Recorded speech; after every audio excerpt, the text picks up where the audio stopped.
ନୟାଗଡ଼ ଜିଲ୍ଲା ସାମ୍ବାଦିକ ସଂଘର ବନ୍ଧୁ ମିଳନ କାର୍ଯ୍ୟକ୍ରମ ଅନୁଷ୍ଠିତ।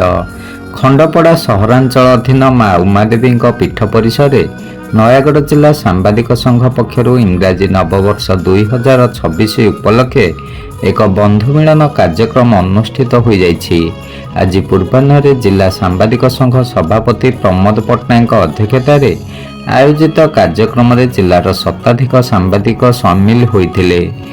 ଏହି ଅବସରରେ ସାମ୍ବାଦିକମାନଙ୍କ ସୁରକ୍ଷା, ପେନ୍ସନ୍ ଆଦି ଉପରେ ମତ ପ୍ରକାଶ ପାଇଥିଲା। କାର୍ଯ୍ୟକ୍ରମ ପ୍ରାରମ୍ଭରୁ ବିଭିନ୍ନ ବ୍ଲକରୁ ଆସିଥିବା ସଂଘର ସଦସ୍ୟମାନେ ସଭାପତି ଶ୍ରୀ ପଟ୍ଟନାୟକଙ୍କୁ ସମ୍ବୋଧିତ କରିଥିଲେ। ସେହିପରି ଆଗାମୀ ଦିନରେ ସଂଘକୁ ମଜବୁତ କରିବା ନିମନ୍ତେ ବ୍ଲକ ସ୍ତରରେ କାର୍ଯ୍ୟକ୍ରମ ଓ ସଂଗଠନ ବୈଠକମାନ ଅନୁଷ୍ଠିତ ହେବ ବୋଲି ଶ୍ରୀ ପଟ୍ଟନାୟକ ସୂଚନା ଦେଇଛନ୍ତି।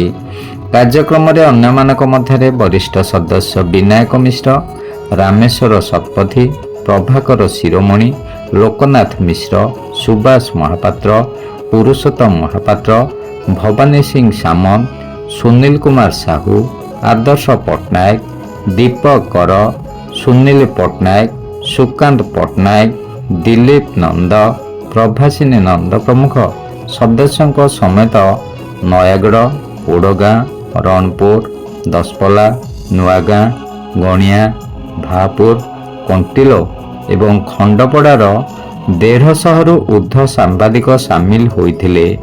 ଆଗାମୀ ଏପ୍ରିଲ ମାସ ଦ୍ୱିତୀୟ ସପ୍ତାହରେ ଦୀର୍ଘ 2 ଦିନ ଧରି ରୌପ୍ୟ ଜୟନ୍ତୀ ପାଳନ ନିମନ୍ତେ ସଂଘ ପକ୍ଷରୁ ନିଷ୍ପତ୍ତି କରାଯାଇଥିଲା।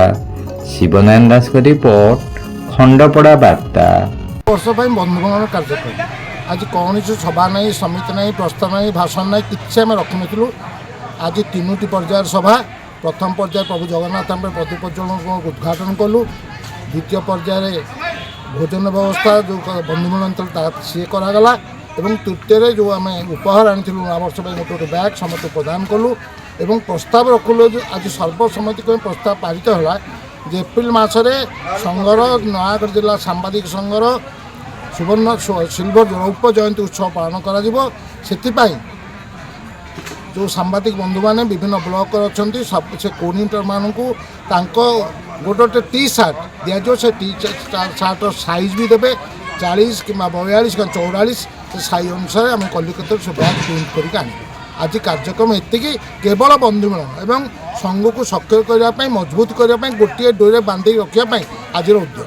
ତାଙ୍କ ସୁରକ୍ଷା ପାଇଁ ସରକାରଙ୍କ ପାଇଁ ଥରେ ନୁହେଁ ଏକାଧିକ ଦାବି ଚାଲିଛି। ପେନ୍ସନ୍ ବ୍ୟବସ୍ଥା କରାଯାଉ, ସାମ୍ବାଦିକଙ୍କୁ ସୁରକ୍ଷା ଦିଆଯାଉ। ସରକାର କହୁଛନ୍ତି ଆମର ଏହା ବିଚାରାଧୀନ ଅଛି। ଆମେ ଅପେକ୍ଷା କରିବା କାର୍ଯ୍ୟାନୁଷ୍ଠାନ ଆମର ଏପ୍ରିଲ ମାସରେ ରୌପ୍ୟ ଜୟନ୍ତୀ ଉତ୍ସବ ଏବଂ ସରକାର ପାଖରେ ଦୃଢ଼ ଦାବି କରାଯିବ ଯେ ସାମ୍ବାଦିକ ସୁରକ୍ଷା ଆଇନ ଆଣନ୍ତୁ ଏବଂ ଅନ୍ତତଃ ପେନ୍ସନ୍ ବ୍ୟବସ୍ଥାଟା କରନ୍ତୁ। ଆମେ ଆଣିଥିଲୁ 150 ଖଲି ଯେ ତଥାପି ନିଅଣ୍ଟ ହେଲା।